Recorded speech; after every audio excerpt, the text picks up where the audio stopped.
बहुत महत्वपूर्ण सूत्र है लिच्छवी कुमार सूत्र, जिसमें भगवान बुद्ध ने लिच्छवी कुमार को उपदेश करते हुए कुल पुत्रों के धर्मों के विषय में भगवान ने उपदेश किया था। एक समय भगवान बुद्ध वैशाली के महावन के कूटागार शाला में साधना हेतु विराजमान थे। तब भगवान बुद्ध पूर्वांश में पात्र चीवर लेकर के वैशाली नगर में भिक्षाटन हेतु गए। भिक्षाटन से निवृत्त होकर भगवान भोजन के बाद महावन में प्रविष्ट हुए। वहां महावन में एकांत में एक वृक्ष के नीचे साधना हेतु बैठ गए। उसी समय हाथों में धनुष बाण लिए अपने शिकारी कुत्तों के साथ बहुत सारे लिच्छवी कुमार उसी महावन में इधर उधर घूम रहे थे। उसी समय साधनारत भगवान बुद्ध को उन लोगों ने देखा। उनको देखकर वे लोग अपने धनुष बाण एक ओर रखकर कुत्तों को एक ओर बांध करके भगवान के पास आए। भगवान के पास आकर उन सब ने भगवान को प्रणाम किया। प्रणाम करके हाथ जोड़कर एक ओर बैठ गए। उस समय महानाम लिच्छवी महावन में पैदल ही घूम रहा था। उसने भगवान के सम्मुख हाथ जोड़कर चुपचाप बैठे हुए उन लिच्छवी कुमारों को देखा। तब उसके मुख से अकस्मात ये उद्गार निकले, होंगे बज्जी, होंगे बज्जी। भगवान ने महानाम लिच्छवी को अपने पास बुलाकर पूछा, महानाम, तुमने अभी ऐसा किस कारण से कहा कि बज्जी होंगे, बज्जी होंगे? महानाम ने भगवान से कहा, बनते, ये लिच्छवी कुमार तो बहुत भयानक स्वभाव वाले होते हैं, कठोर बोलने वाले होते हैं। इनकी छाया पड़ना भी अशुभ ही माना जाता है। घरों में जो कुछ भी खाने पीने इत्यादि की वस्तुएं रखी होती हैं, ये लोग उसको चुरा करके या छीन करके ले जाने वाले होते हैं। ऐसे दुष्ट पुरुष इस समय आपके सम्मुख नम्रतापूर्वक हाथ जोड़कर चुपचाप बैठे हुए हैं। इसी हेतु मैंने कहा, होंगे बज्जी, होंगे बज्जी। भगवान ने महानाम से कहा, महानाम, किसी भी कुलपुत्र में ये 5 धर्म होते हैं।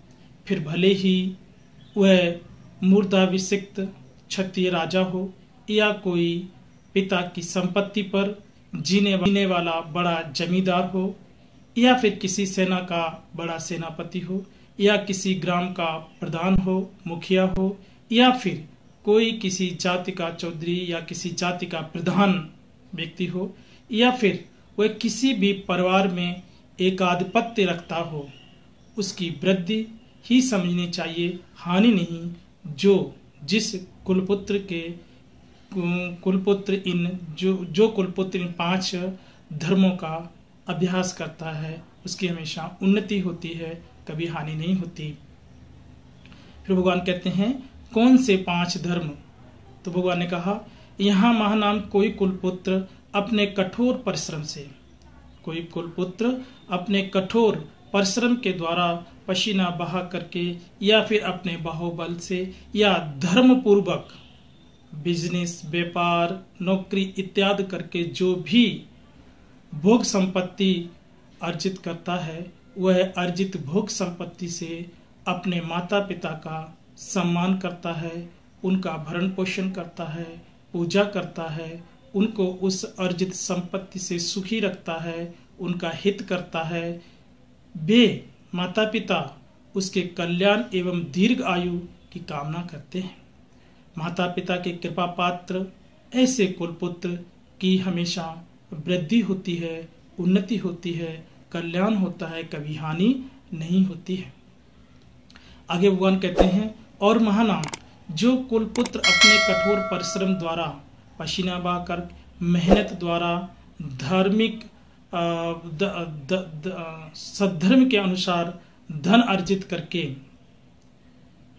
अर्जित संपत्ति से अपने पुत्र, स्त्री को एवं अधीनस्थ कर्मचारियों की, जो भी घर में या उसके व्यापार में काम करने वाले लोग होते हैं, उन सब के सभी कर्मकारों का सत्कार एवं सम्मान के साथ उन सब का पालन पोषण करता है, भरण पोषण करता है। वे पुत्र, स्त्री आदि उसके हमेशा हित सुख की एवं दीर्घायु जीवन की कामना करते हैं।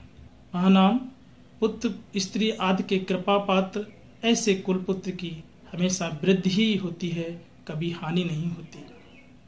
आगे भगवान कहते हैं, और महानाम जो कुलपुत्र अपने कठोर परिश्रम द्वारा, मेहनत द्वारा, धर्म अनुसार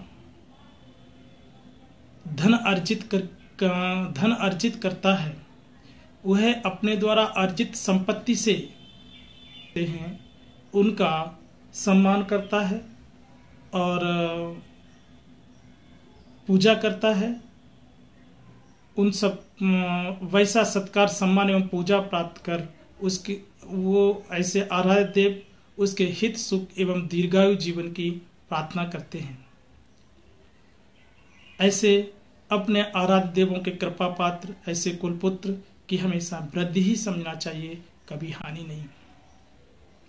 इसके बाद भगवान आगे महानाम से कहते हैं कि जो कुलपुत्र अपने कठोर परिश्रम द्वारा, मेहनत द्वारा सद्धर्म के मार्ग पर का संपत्ति अर्जित करता है, ऐसी अर्जित संपत्ति से जो कुलपुत्र श्रमण ब्राह्मण का सत्कार करता है, सम्मान करता है, पूजा करता है, ऐसे श्रमण ब्राह्मण इस कुलपुत्र से सत्कृत, सम्मानित एवं पूजित होकर इसके हित सुख एवं दीर्घायु जीवन की हमेशा प्रार्थना करते हैं।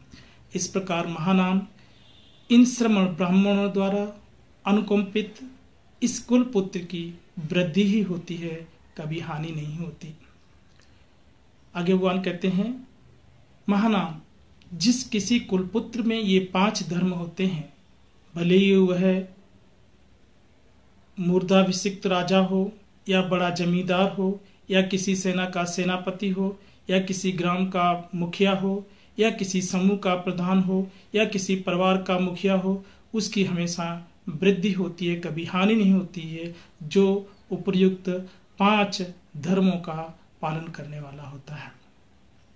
जो कुलपुत्र अपने माता पिता का, पुत्र एवं पत्नी आदि का या घर में रहने वाले अन्य अनुचरों का हित एवं सुख का संपादन करता है, दोनों के हित सुख का संपादक, दानी, शीलवान, संबंधी जनों एवं पूर्वजों का तथा वर्तमान में जीवित संबंधियों का सहायक, श्रमण ब्राह्मणों का सत्कार एवं सम्मान करने वाला बुद्धिमान पुरुष घर में धर्म पूर्वक वास करता हुआ उनका स्नेह प्राप्त करता है।